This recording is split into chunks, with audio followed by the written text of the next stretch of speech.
Air quality index जो ये बताता है कि कोई हवा ले कोई ग्रहण करने के लिए कितनी स्वच्छ है, कितनी शुद्ध है, जो लगभग 30 से 50 तक शुद्ध मानी जाती है। आज जो हमारे इस पर्यावरण में हर दिन लगभग 200-250 से ऊपर ही रहती है और कई बार तो 1000 और 1200 को भी क्रॉस कर जाती है। इस सब के हमारे पर्यावरण पर परिणाम क्या निकले? आज हमारे देश में हार्ट अटैक और कैंसर जैसी बीमारियां लगातार बढ़ती जा रही हैं। हमारा देश आज पूरे विश्व में cancer capital of the world के नाम से जाना जाता है। आज पूरी दुनिया के आज 5 कैंसर के मरीजों में से आज एक हमारे भारत में है और ये सब वो भी हमारी वजह से रहा है। हम विकास की ओर में लगे हुए हैं और लगातार हम इन पेड़ पौधों को काट रहे हैं, जिसकी वजह से हमारे पर्यावरण में, हमारे वातावरण में CO2 कार्बन डाइऑक्साइड की मात्रा लगातार बढ़ रही है।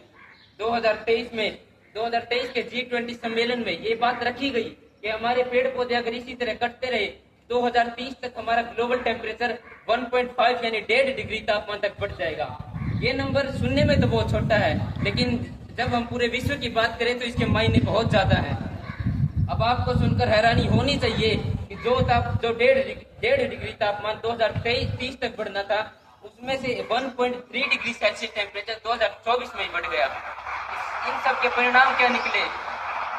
7 जनवरी 2025 अमेरिका का एक जाना माना शहर लॉस एंजलिस एक जंगल की आग में पूरी तरह झुलस गया।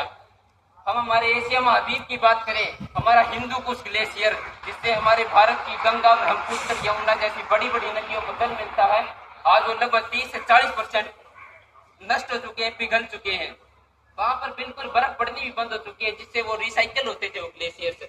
आज हमारा 2023 और 24 का एक भी दिन ऐसा नहीं गया जिस दिन हमें कोई ना कोई एक्सट्रीम वेदर कंडीशन, यानी हर दिन किसी न किसी जगह पर कोई बाढ़, कोई तूफान, कोई आंधी, तेज बारिश, ऐसी समस्याएं बनी रहती थी।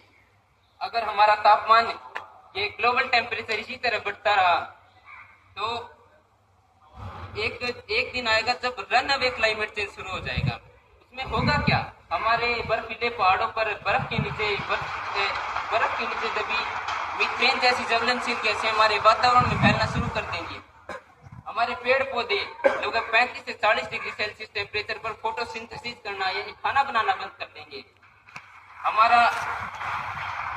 हमारे पास जल के जब सब स्रोत खत्म हो जाएंगे, हमारे जितने भी पानी के रिजर्वायर से जकीरे हैं वो सब खत्म हो जाएंगे। हमें सिर्फ और सिर्फ बारिश पर निर्भर रहना पड़ेगा और बारिश भी ऐसी जो आएगी तो किसी व्यक्ति को जीवन देने की बजाय उसका जीवन छीन ले जाएगी। अगर ये तापमान इसी तरह बढ़ता रहा तो ये एक दिन आएगा जब ये ह्यूमन कैपेसिटी से, मनुष्य के आपे से ही बाहर चला जाएगा।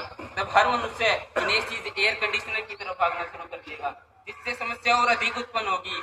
और हो सकता है उस समय हमें उस इंग्लैंड के उस कवि रॉबर्ट फ्रॉस्ट द्वारा लिखी वो कविता फायर एंड आइस, जिसमें पूछते हैं कि इस दुनिया का अंत किस तरह होगा, उसका एक गंभीर उत्तर मिल जाएगा।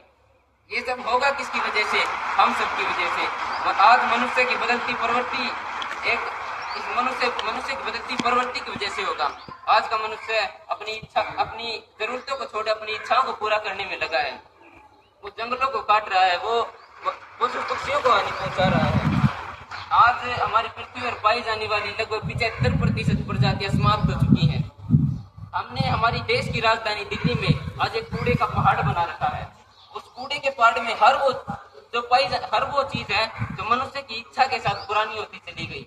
आज इस 55वें पृथ्वी दिवस पर, इस अर्थ डे पर हमें ये संकल्प लेना होगा कि हम इस पृथ्वी को बचाएं। इस पृथ्वी को बचाने का सबसे अच्छा तरीका है हमारा कार्बन फुटप्रिंट कम करना।